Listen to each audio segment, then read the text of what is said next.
کہ علاقے میں معاشرے میں ایک یعنی کہ لوگوں کی طرف سے جو ایک پازیٹیو رسپانس اور جو رسپیکٹ مل رہی تھی مجھے بھی ملتی تھی. تو وہ اس نے مجھے یہ میرے ذہن میں یہ چیزیں نقش کرنا شروع کر دی, مجھے یہ اس بات کا احساس دلانا شروع کر دیا کہ میں ایک اعلیٰ مرتبے والے شخص کے گھرانے سے تعلق رکھتا ہوں اور جس کا معاشرے میں ایک احترام ہے. اور جب ان کی سٹرگل کے بارے میں وفات سے پہلے بھی چیزیں کچھ میرے سامنے کیونکہ والد صاحب میرے والد صاحب اپنے والد صاحب کے ساتھ محبت کرتے تھے, بیٹا تو تھے لیکن وہ ان کو اپنا استاد مانتے تھے اور ان کے ساتھ انہوں نے سٹرگل کی ہے ساری زندگی. اور جو پھر وہ اس حوالے سے وہ چیزیں ہمارے سامنے بھی چیزیں ہوتی تھیں اور ظاہری بات ہے میں اپنے والد صاحب سے زیادہ اٹیچ تھا اور دادا کے ساتھ زیادہ اٹیچ تھا بچپن سے ہی. تو وہ چیزیں جو ہیں میرے تک پہنچنا شروع ہوئیں.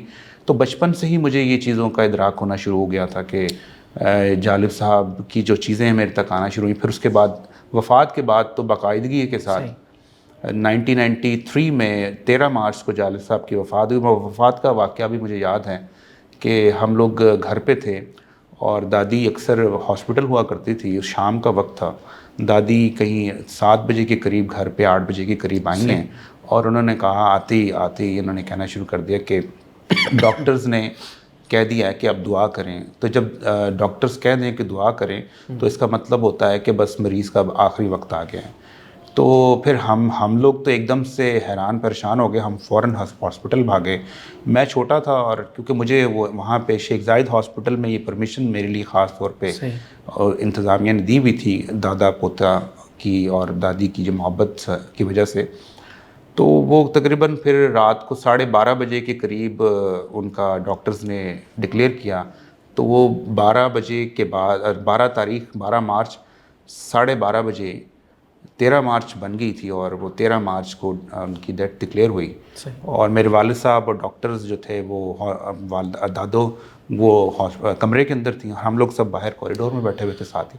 تو یہ بھی واقعہ مجھے یاد. اور اس کے بعد پھر پھر وہ والد صاحب نے پھر مشن شروع کیا فاؤنڈیشن کا. سر حبیب جالب صاحب کو جو سمبل آف ریزسٹنس کہا جاتا ہے, تو آپ کیا سمجھتے ہیں کہ جیسے ان کی شاعری میں ایک ریزسٹنس تھا اور وہ اس میں ایک میسج بھی تھا, میننگ فل شاعری تھی, تو وہ آج کل کے دور میں کیوں نہیں ہے؟ یا آپ کو کہیں کسی میں ایسی شاعری کی کوئی کہہ لیں کہ کچھ نظر آیا کبھی؟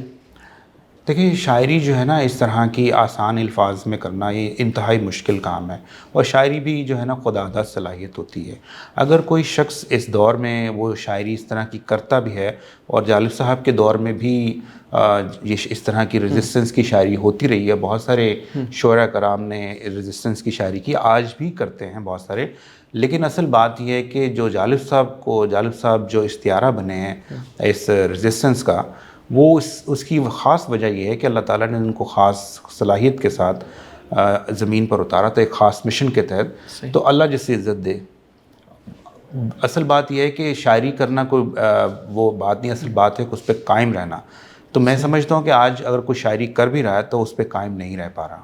سر ان کے بعد آپ کے والد صاحب نے ان کے مشن کو کیسے آگے بڑھایا اور وہ ان سب چیزوں کو کیسے آگے ساتھ ساتھ لے کے چلے؟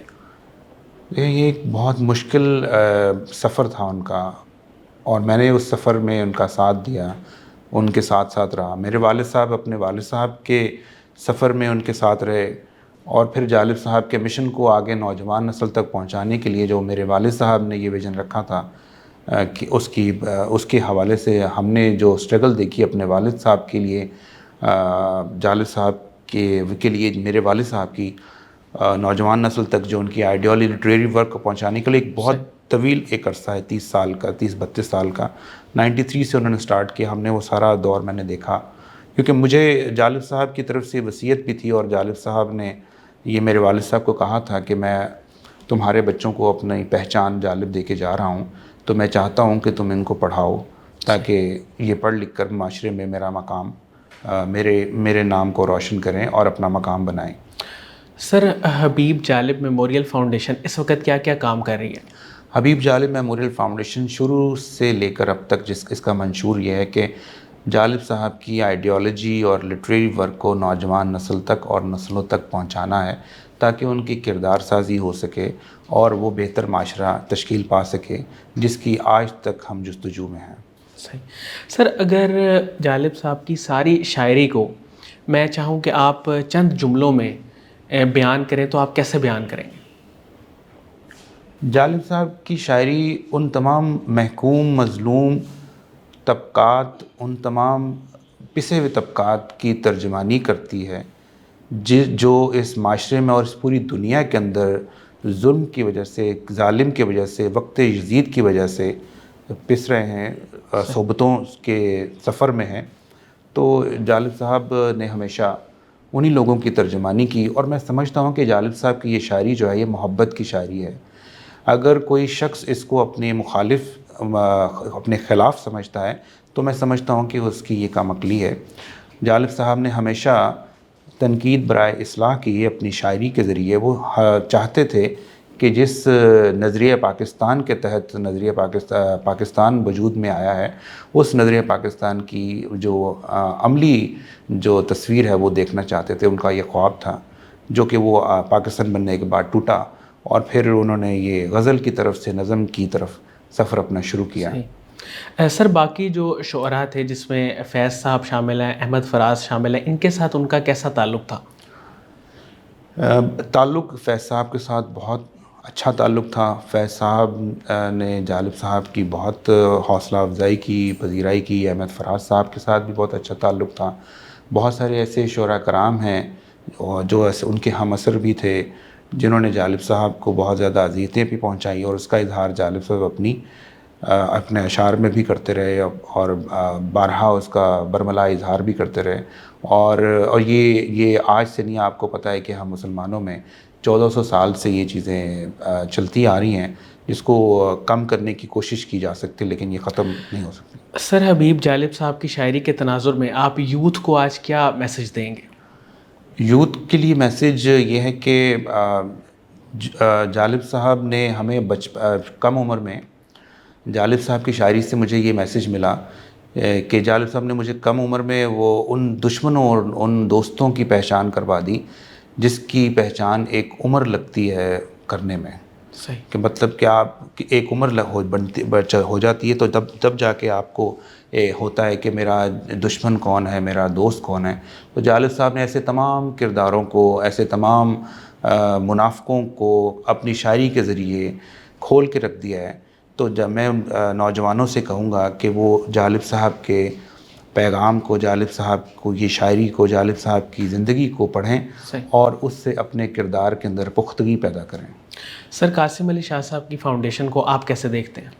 قاسم علی شاہ صاحب کی فاؤنڈیشن بہت مثبت کام انہوں نے آج تک کیا ہے، اور میں ان کے لیے دعاگو ہوں۔ نوجوانوں کے لیے، معاشرے کے لیے، مذہب دین کے لیے انہوں نے انتہائی خوبصورت طریقے سے جدوجہد کی ہے، اور ایسے جدوجہد کرنے والے لوگوں کو میرا سلام۔ میں قاسم علی شاہ فاؤنڈیشن کو بہت میری دعائیں ہیں، اور قاسم علی شاہ فاؤنڈیشن کو میں چاہتا ہوں کہ اللہ تعالیٰ ان کو اور ہمت دے، اور کہ اس طرح سے وہ معاشرے کی بہتری کے لیے وہ مزید اور بہتر کام کرتے رہیں۔ بہت بہت شکریہ احمد جالب صاحب، آپ نے ہمارے لیے وقت نکالا۔